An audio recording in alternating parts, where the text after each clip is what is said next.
David Davis is part of Matthew Guy's opposition here in Victoria, Liberal Party member and Shadow Planning Minister. David Davis, good afternoon. Good afternoon, Raf. What's the link between Bill Shorten and a decision about whether a rail line is underground or up high? Well, I think communities across Melbourne have got to make decisions about their future, and their future is going to be very much driven by Daniel Andrews' SkyRails.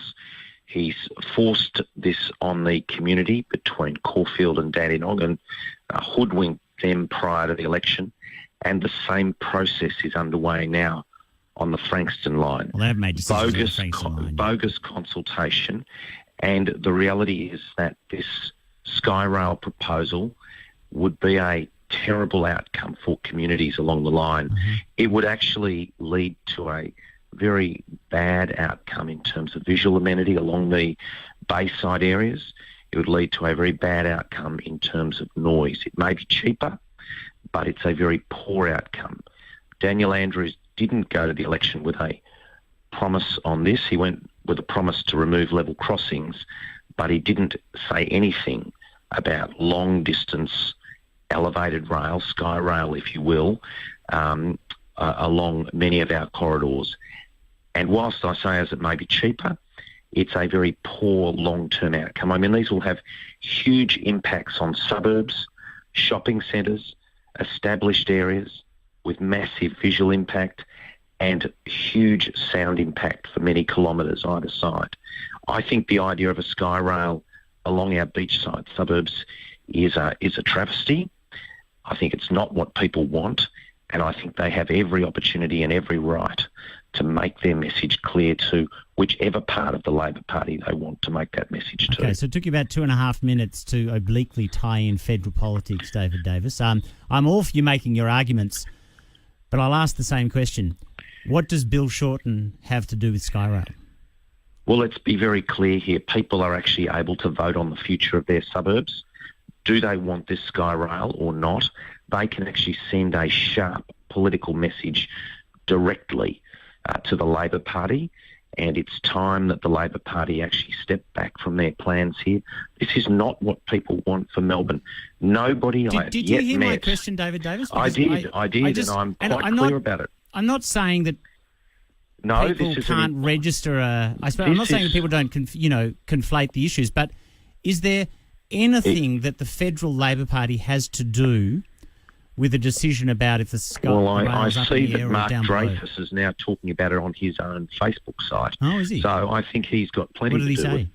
Well, he said there's a long diatribe there, but he indicates he can assure residents that I've been speaking with state government ministers about the concerns in the community regarding this issue. So you've got a federal Labor MP in Isaacs, one of the seats that's going to be directly impacted by this SkyRail, as will Dunkley, and it's time the federal Labor candidates, as well as the state members in that area, the Labor members, actually came out and clearly stated what their view is. Sure. They can Still, make David it Davis, clear. there is one noteworthy contention we should throw into the mix if you want to conflate state and federal. Malcolm Turnbull's given $6 million to Puffing Billy and $10 million to Metro Rail. That's not a great performance either, is it? That should be part of the conversation as well. Well, I think he's very much engaged in the discussion about public transport statewide, and he's very much engaged with the discussion, for example, on South the Yarra Railway Station. You don't want to address the ludicrousness of $6 million for Puffing Billy and $10 million for Metro Rail?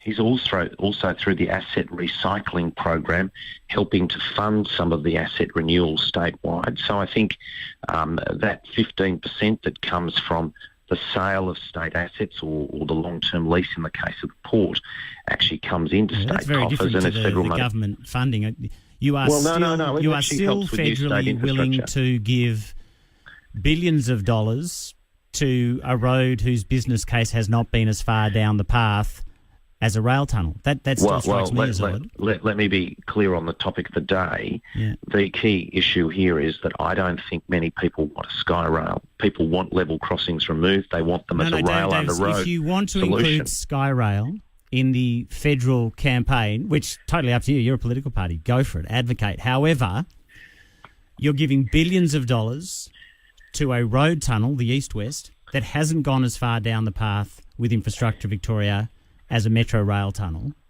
Well, also, SkyRail you can address the question once I finish the question. Yeah. Also, you're willing to give money to a road in the east, but not to a road in the west. So you need to start answering those questions, don't you? The Monash expansion, not the Western Distributor. Well, Infrastructure Australia singled out the east-west link as an important link in its recent report.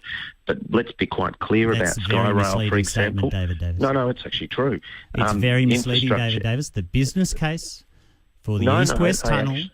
It's a misleading statement, David Davis. The business case for the east-west tunnel. The business case for the east-west tunnel has not gone as far down the path with Infrastructure Australia as the business case for the Metro Rail Tunnel. And the SkyRail has no business case whatsoever. Labor's proceeding with this without sending it to Infrastructure Victoria. You brought up federal politics, David Davis. Why is your party willing to commit? David Davis, if you're going to run the line, you brought up federal politics. No. Let's be quite clear on this. You brought up federal politics. No business case whatsoever on SkyRail. Huge elevated rail, $1.6 billion. No business case. The auditor singled that out in his recent report 2 weeks ago and said it should have a business case and said there's a real risk proceeding with this project without a business case. It's a travesty, and you've got to be quite clear about this. This is going to change the face of Melbourne for decades and into the next century. Let's be quite clear. A SkyRail along the Bayside suburbs, through Edithvale, through those suburbs there, just shocking. Can you think of anything worse as a blight on Melbourne's landscape? It's pretty hard to think of one. Do you think, David Davis, do you think that people, do you think state issues swing federal votes? Look, I think people generally vote on state and federal issues in their own way and make decisions about what is in the interests of their community. And this is a classic case where the damage to the community is going to be so great and so long-term that people are enabled to make a decision to say, look, we can send a message to Labor. We can send a message in Dunkley. The Labor Dunkley candidate is in hiding on this. Well, look, they may be. David Davis, let's find out what they think. We now certainly know what you think. I want to give everyone a chance to have their say on the phone lines. Thanks for joining us. Pleasure. David Davis, Shadow Planning Minister. So he's part of Matthew Guy's state opposition, part of the Liberal Party, of course. State politics, though. So having a go in the federal campaign on July 2.